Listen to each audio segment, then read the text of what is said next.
বন্ধুরা, এর আগের এপিসোডে আমরা বেতাল এবং বিক্রমাদিত্যের দ্বাদশতম গল্পটি শুনেছিলাম। আজ আমরা ত্রয়োদশ গল্পটি শুনব মন দিয়ে। এগুলো শুধু বড়দের জন্য নয়, এগুলো বাড়ির ছোট ছোট শিশুরাও শুনলে উপকৃত হবে। তারাও এর থেকে বুদ্ধি এবং সুন্দর শিক্ষা অর্জন করতে পারবে, কারণ এগুলো শিক্ষণীয় গল্প, বহু প্রাচীন এবং এভারগ্রিন যেটাকে বলা যেতে পারে। তো আমরা ত্রয়োদশ গল্পটি শোনাব। চন্দ্রহৃদয় নগরে রাজা রণবীর নামে এক প্রতাপশালী রাজা রাজত্ব করতেন। তার মতো সৎ হৃদয়বান রাজা খুবই কম দেখা যায়। তিনি যেমন হৃদয়বান ছিলেন, তেমনি আবার কঠোরও ছিলেন কর্তব্যে। তার রাজ্যের প্রজারা নিরুপদ্রবে রাত কাটাতো, কিন্তু হঠাৎ চোরের উপদ্রব শুরু হলো। তখন সকল প্রজা একসাথে হয়ে রাজার কাছে গিয়ে নিজের নিজের দুঃখের কথা জানালো। রাজা প্রজাদের সব কথা শুনে বললেন, যা হয়ে গিয়েছে তার আর কিছু করার নেই, তবে আর যাতে চুরি না হয় তার জন্য আমি সব ব্যবস্থা করছি। রাজা প্রহরীর সংখ্যা বৃদ্ধি করে তাদের নগরের বিভিন্ন স্থানে নিযুক্ত করে তাদের জানিয়ে দিলেন, চোর চুরি করে যদি পালিয়ে যায় তবে যে অঞ্চলে যাকে নিযুক্ত করা হয়েছে প্রহরী, সেই প্রহরীর প্রাণদণ্ড হবে। এটা যেন মনে থাকে, তিনি বলে দিলেন প্রহরীদের। প্রহরীরা এই কঠোর শাস্তির কথা শুনে শুধু ভয় পেল তা নয়, সতর্ক হয়ে গেল। কিন্তু চুরি না কমে, বরং আগের চেয়ে অনেক বেড়ে গেল। কি হলো? তারা সতর্ক হলো বটে, এত প্রহরার মধ্যেও চুরি কমে যাওয়ার কথা সেখানে কিন্তু কমেনি, বরং আগের চেয়ে বেশি চুরি হতে লাগলো রাজ্যে। প্রজারা পুনরায় রাজার কাছে গিয়ে তাদের নিজের নিজের দুঃখের কথা আবার জানাল। রাজা তাদের আরো কঠোর ব্যবস্থার প্রতিশ্রুতি দিলে তারা নিজ নিজ বাড়িতে চলে গেল। রাজা ঠিক করলেন তিনি নিজে নগর পাহারা দেওয়ার জন্য রাত্রিরে বের হবেন স্বয়ং। যা কথা তাই কাজ। রাত্রির প্রথম প্রহরের পর রাজা অস্ত্র সজ্জিত হয়ে নগর প্রহরায় বের হলেন নিজে। কিছুদূর যাওয়ার পর একজন অপরিচিত লোককে দেখে তিনি বললেন, তোমার পরিচয় কি বলো? এত রাতে কোথায় যাচ্ছ? চোর বললে, এত রাতে যখন বের হয়েছি তখন বুঝতেই পারছো আমি কে। আমার নাম চোর, চুরি করাই আমার কাজ। তা তুমি কে হে বাপু? তোমার পরিচয়টা এবার দাও দেখি। রাজা বললেন, বুঝতে পারছো না আমি কে? আমিও তোমারই মতো একজন চোর, একই উদ্দেশ্যে পথে বেরিয়েছি। তখন চোর খুব খুশি হয়ে মনে মনে ভাবলো, যাক, একজন সঙ্গী পাওয়া গেল। বলল, তবে চলো একসঙ্গেই চুরি করতে যাই। রাজা চোরের প্রস্তাবে সম্মত হলেন। সেই দিন উভয়ে এক ধনীর গৃহে চুরি করে অনেক অর্থ হস্তগত করলো। তারপর নগর থেকে বেরিয়ে কিছু দূর গিয়ে এক সুড়ঙ্গ পথে পাতালে প্রবেশ করলো। চোর রাজাকে বাড়ির বাইরে অপেক্ষা করতে বলে বাড়িতে প্রবেশ করলো। এই সময় এক দাসী এসে কথায় কথায় রাজার পরিচয় পেয়ে বলল, মহারাজ, যদি প্রাণে বাঁচতে চাও তবে এখনই এখান থেকে চলে যাও। এই চোর এক দুর্দান্ত দস্যু।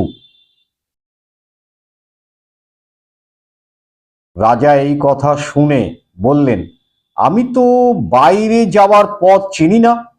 যদি তুমি আমাকে দয়া করে পথটা দেখিয়ে দাও তবে আমার প্রাণ বাঁচে। তখন সেই দাসীর সাহায্যে রাজা প্রাসাদে ফিরে এলেন। পরের দিন রাজা রণধীর নিজে রণসাজে সজ্জিত হয়ে অনেক সৈন্য নিয়ে সেই পাতালে প্রবেশ করে চোরের বাড়ি চারিদিক থেকে ঘিরে ফেলল। এক রাক্ষস সেই পাতাল নগরীকে রক্ষা করত। চোর বিপদ বুঝে নগর রক্ষক রাক্ষসের শরণাপন্ন হয়ে জানালো, এক রাজা সসৈন্যে আমার গৃহ আক্রমণ করেছে। এই বিপদে তুমি আমার সহায় হও। যদি তুমি আমাকে সাহায্য না করো তবে আমি এখান থেকে পালিয়ে যাব। চোর এই কথা বলে রাক্ষসকে অনেক মূল্যবান উপহার দিয়ে সন্তুষ্ট করল। রাক্ষস সন্তুষ্ট হয়ে বলল, তোমার কোনো ভয় নেই। এখনই আমি রাজার সব সৈন্য সামন্ত খেয়ে শেষ করে দিচ্ছি।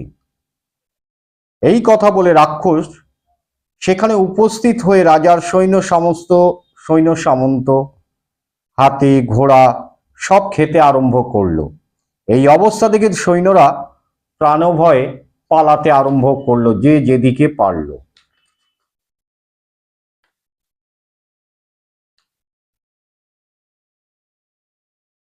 রাজা এই অবস্থা দেখে তিনিও পালাতে আরম্ভ করলেন।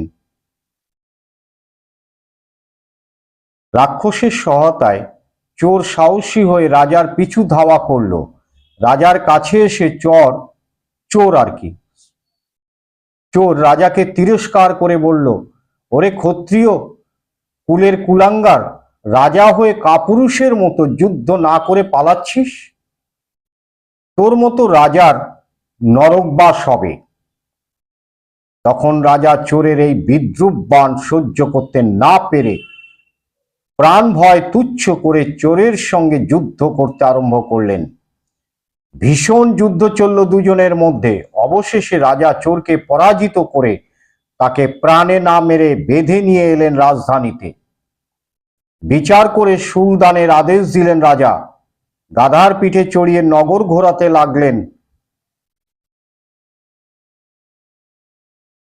কিন্তু ধর্মধ্বজ বণিকের কন্যা শোভনা ওই চোরকে দেখে এমনই মুগ্ধ হলো যে সে গিয়ে তার বাবাকে জানালো, যেমন করে হোক ওই চোরকে মুক্ত করে আমার সঙ্গে বিয়ের ব্যবস্থা করো।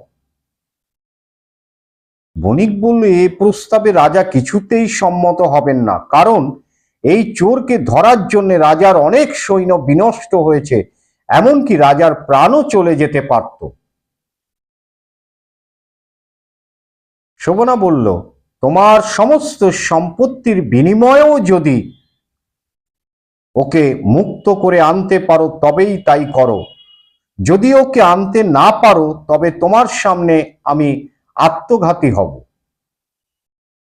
ধর্মধ্বজের প্রাণের অপেক্ষাও প্রিয় ছিল কন্যা শোভনা। একান্ত নিরুপায় হয়ে ধর্মধ্বজ রাজার কাছে আবেদন করল, মহারাজ, আমার একান্ত অনুরোধ, আমার সব সম্পত্তি নিয়ে ওই চোরকে মুক্ত করে দিন। এই অদ্ভুত প্রস্তাব শুনে রাজা বললেন, তোমার এই অদ্ভুত প্রস্তাবে কিছুতেই সম্মত হওয়া যায় না। এই চোর আমার প্রজাদের অনেক অনিষ্ট করেছে, আমার প্রাণ নিতে চেষ্টা করেছে, আমি কিছুতেই ওকে ছেড়ে দিতে পারি না। তখন ধর্মধ্বজ গৃহে গিয়ে সমস্ত বিষয় কন্যা শোভনাকে বলল। শুনে শোভনা কাঁদতে লাগলো। যথাসময় চোরকে শূলস্তম্ভের কাছে এনে দাঁড় করানো হলো। ইতিমধ্যে শোভনার বিষয়ে সব নগর মধ্যে প্রচারিত হয়ে গিয়েছে। চোরও এই বিষয় সব শুনে প্রথমে হাসলো, তারপর হাসি থামিয়ে কান্নাকাটি আরম্ভ করলো। এই সময় রাজপুরুষেরা তাকে শূলে চড়িয়ে দিল।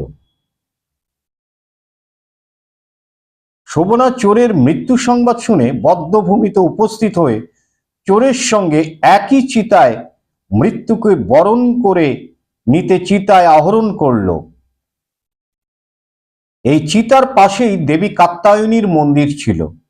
শোভনার নিষ্ঠায় মুগ্ধ হয়ে দেবী মন্দির থেকে শ্মশানে উপস্থিত হয়ে বললেন, তোমার নিষ্ঠায় সন্তুষ্ট হয়েছি, বর চাও। শোভনা বলল, দেবী, যদি আমায় কৃপা করো তবে এই চোরের জীবন দান করো। দেবী তাই করলেন, অমৃত পান করিয়ে চোরের প্রাণ দান করলেন। বেতাল এইবার জিজ্ঞাসা শুরু করলো, প্রশ্ন। গল্প শেষ। তো বিক্রমাদিত্যকে এইবার প্রশ্ন করছে বেতাল, মহারাজ, চোর প্রথমে কেন হেসেছিল এবং পরে কেন কেঁদেছিল মৃত্যুর আগে? বিক্রমাদিত্য বললেন, হেসেছিল কারণ তার মনে হয়েছিল আমি যখন মরতে যাচ্ছি তখন এই মেয়েটি আমাকে বিয়ে করতে চাইছে। তারপর কেঁদেছিল কারণ চোর ভাবলো আমার জন্য এই মেয়েটি তার সর্বস্ব দিতে চেয়েছিল, অথচ আমি তার জন্য কিছুই করতে পারতাম না, এমনই হতভাগ্য আমি। এই অনুশোচনায় চোরটি কেঁদেছিল। বিক্রমাদিত্য উত্তর দিল। আর সঠিক উত্তর পেয়ে বেতাল আর অপেক্ষা করল না, রাজার কাছ থেকে আবার সেই শিরীষ গাছের দিকে ছুটে চলল। আবার পরবর্তী গল্পে জানা যাবে আবার বেতাল কি প্রশ্ন করছেন এবং কি কাহিনী শোনাচ্ছেন বিক্রমাদিত্যকে।